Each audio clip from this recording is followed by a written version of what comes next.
This is Act 3, Scene 4 with Kevin Rader, Josh Tazarchek, and Patrick Sullivan. You know the seating order according to your title. Sit down to the first and the last. A hearty welcome. Thank you, Your Majesty. We will mingle with these people and play the humble host. Our hostess sits in the chair of state, but when it's time, we will require her welcome. Say for me, sir, to all our friends, for my heart says they are welcome. See, they greet you with their heart's thanks. Both sides are even. Here I'll sit in the middle. Be very cheerful in a minute. We'll drink a measure. Around the table, there's blood upon your face. 2, 3. Then it's Banquo's. It is better with you out here than he inside in the hall. Is he dead? My lord, his throat is cut. I did that for him. You are the best of the cutthroats, yet he's a good man. That also cut Flintz's throat. If you did it, you are without equal. Most royal, sir. Flint's escaped. Then my fears come again. I would have been perfect. Whole as a marble found as a rock, as broad and general as the air around us, but now I am cabined, cribbed, confined, bound. To imprudent doubts and fears, but Banquo is dead. Yes, my good lord. He lived in a ditch, with 20 deep gashes in his head. Any one of them would have killed him. Thanks for that. There the grown serpent lies, the worm that has fled. Has a nature that in time will breed venom, but he has no fangs now. Get going. Get going. Tomorrow we'll speak amongst ourselves again.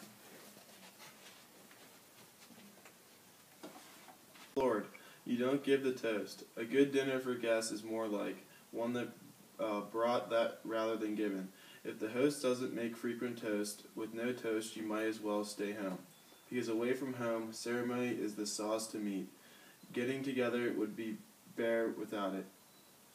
Sweet remembrancer, now may good digestion follow your appetites, and health on both. May it please your highness, sit. Here we would now have our country's honor under one roof. If the graced person of our Banquo were present, who I might challenge for unkindness, that pity for mischance. His absence, sir, means he didn't keep his promise. Will your highness please grace us with your royal company? Table's full. Here is a place reserved, sir. Where? Here, my lord. What upsets you, your highness? Which one of you have done this? And what? My God, lord. You cannot say I did it. Never shake your gory hair at me. Gentlemen, rise. His highness is not well. Worthy friends, my lord is often this way, and has been from his youth. I beg you, stay seated. The fit is momentarily in a minute. He will again be well, if pay attention to him. You shall offend him, and embrace him.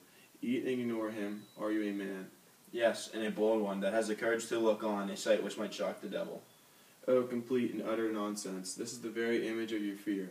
This is the same as the air-drawn dagger, in which you said, led you to Duncan. Oh, these outbursts and jerky shaking, impostures of true fear, would well become a woman's story at a winter's fire. Confirmed by her grandmother's shame of you. Why do you make such faces? When it's all over, you only look at an empty stool. I beg you, see there, behold, look, lo, what do you say? Why, what do I care? If you can nod, speak too.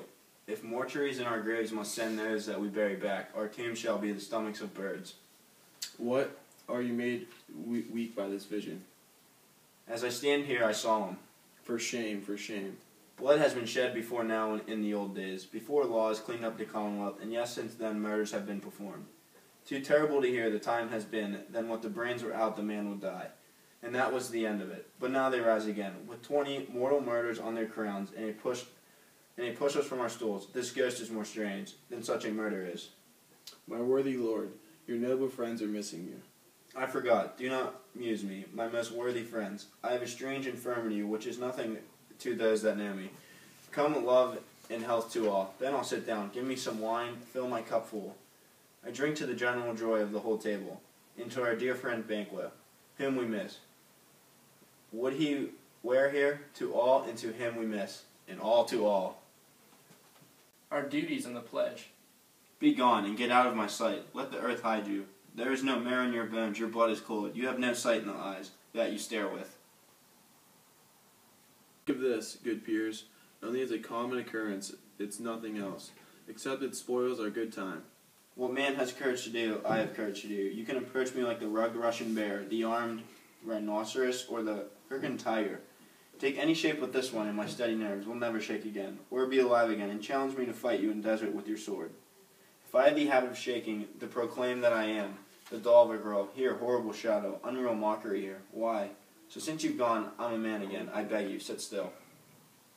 You have disrupted the fun, broken up a good party with very admirable chaos.